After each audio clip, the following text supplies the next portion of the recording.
민주당 상징 파란색 점퍼를 입은 문재인 전 대통령.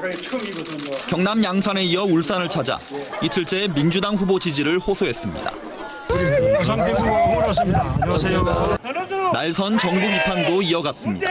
10평생 살면서 여러 정부를 경험해 봤지만 지금처럼 이렇게 못하는 정부는 처음 봅니다. 정말 인생이 너무 어렵죠. 눈 떠보니 후진국. 문재인 전 대통령이 부산 금정구에 위치한 범어사 입구에서 찍은 사진 한 장을 SNS에 공개했습니다. 이틀 전 자신의 옛 지역구인 부산 사상구를 찾은 데 이은 두 번째 방문입니다. 전날 울산 방문까지 사흘 연속 부울경 야권 후보들의 선거운동을 도우며 지지층 결집에 나선 겁니다. 문 전 대통령은 조용한 응원이라고 표현했지만 역대 대통령이 퇴임 후 가급적 현실 정치와 거리를 더운 것과는 상반된 행보라는 평가입니다. 문재인 정부 당시에 나라가 망해갔던 것 기억 안 나십니까? 부동산이 폭등하고 정말 살기 힘들었던 것 기억하지 않습니까? 아이고 징글징글합니다. 아이고 정말 참.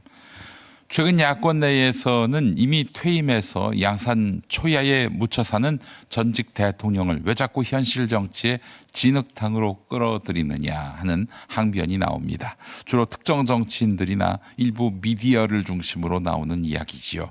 정말 그럴까요? 문재인 전 대통령은 현실 정치와 완전히 절연된 채 잊혀진 삶을 살고 있을까요? 냉정하게 짚어보겠습니다.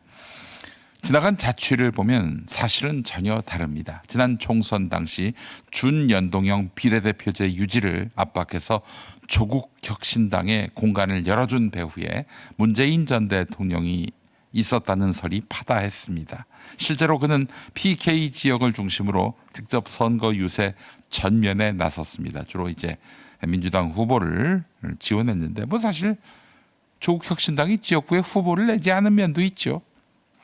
비록 그가 지원한 후보 대부분이 참패했지만 이는 엄연히 정치 세력화 시도였습니다. 게다가 이런 야권 분열과 지방선거 패배의 단초를 제공한 조국 대표의 사면 복권을 주장한 사람 역시 문재인 전 대통령입니다.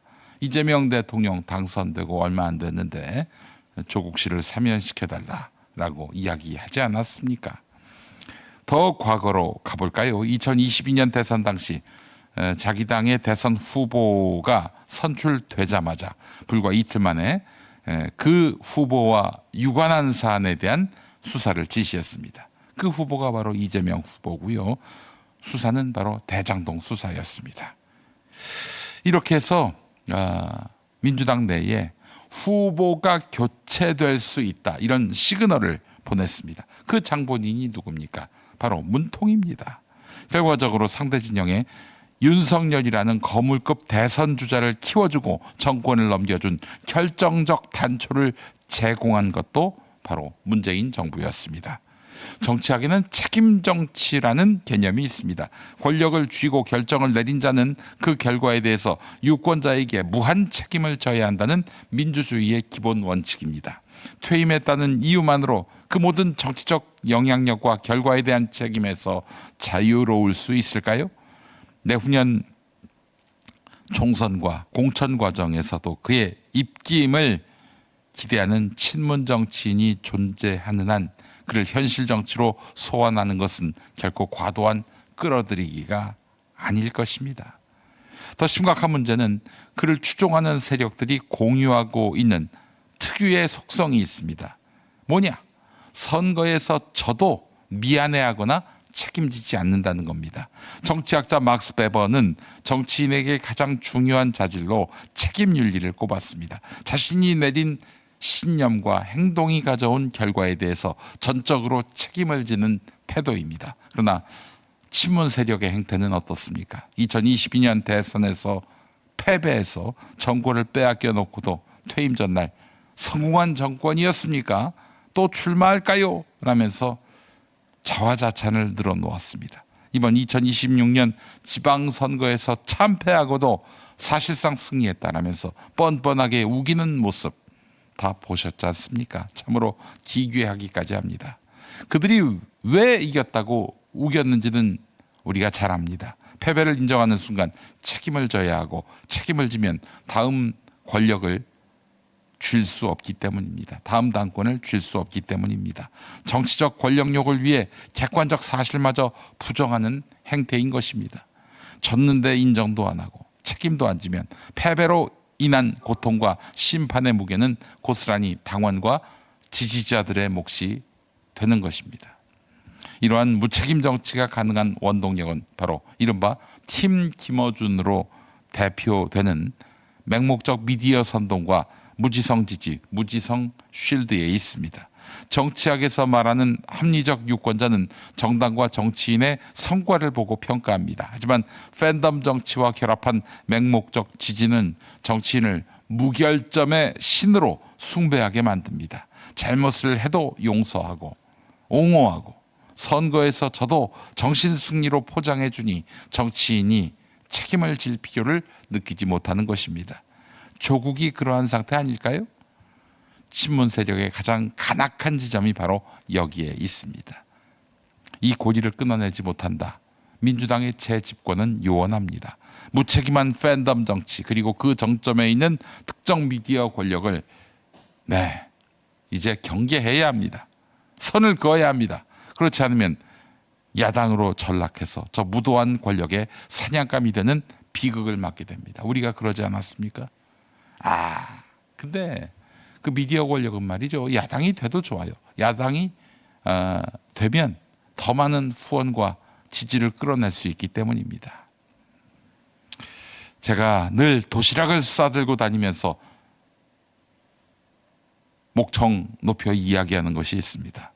상식과 책임이 통하는 정당으로 돌아가자. 책임을 지지 않는 자들에게 너무나 많은 권력이 가고 있습니다. 아니 이렇게 해서 우리가 선거에서 지고 야당이 되면 김어준, 최욱은 무슨 책임을 집니까? 책임 안 지죠. 왜 가장 힘이 있는 사람들이 책임을 안 집니까? 왜 문재인 전 대통령을 끌어들이느냐라는 질문에 대한 답이 됐기를 바랍니다. 문조 털레요. 이들은 지금 한 몸입니다. 미디어 권력도 갖고 있고요. 논평 권력도 갖고 있고요. 해석 권력도 갖고 있고요. 당권도 갖고 있고요. 그냥 아무런 문제가 없다라고 이야기하는 것은 이 또한 무책임한 일입니다. 땅이 건강해야 사람도 건강해집니다. 제일 좋은 점은 일단 이제 화산해토라는 흙이 부드럽고 물 빠짐이 좋고 당근이나 이런 우엉이나 뿌리 작물들을 재배하기에는 아주 좋은 조건을 가지고 있죠. 그 미네랄이 풍부한 용암 해수를 가지고 배채소를 만들잖아요. 소비자들이 건강한 버섯을 드셨으면 좋겠다는 의미에서 유기농을 고집한다든지 버섯도 아주 깨끗하고 늘어는 땅을 사랑하는 농부들의 철학입니다. 제주 유기농 야채 100%, 늘어온 야채수. 에비앙급 천연 미네랄을 품은 경도 200 이상의 제주 용암 해수, 여기에 100% 제주 유기농 야채를 진하게 우렸습니다. 자, 그래요 여러분, 습관으로 만들면 딱 좋습니다. 아침에 늘어온 야채수 한 포부터 뜯는 이 습관이 우리의 건강을 지킵니다. 자, 매일 아침 김용민 브리핑 켜실 때 속쓰린 커피 대신에 늘어온 야채수 한 포 딱 뜯는 것이 오늘부터 우리의 룰입니다. 자, 몸 가벼운 게 다르다. 할인 더 안 하는가 아마 이런 말씀하실 거예요. 처음부터 욕심내지 마시고 가볍게 딱 한 박스만 시작해 보시기 바랍니다. 하루 1,800원이면 하루 종일 속이 편안합니다. 지금 바로 검색창에 늘어온 야채수 검색하시거나 고정 댓글 링크를 클릭해 주시기 바랍니다. 자, 내일 아침 시작할 때 늘어온 야채수 한 포 뜯으면서 시작하시죠.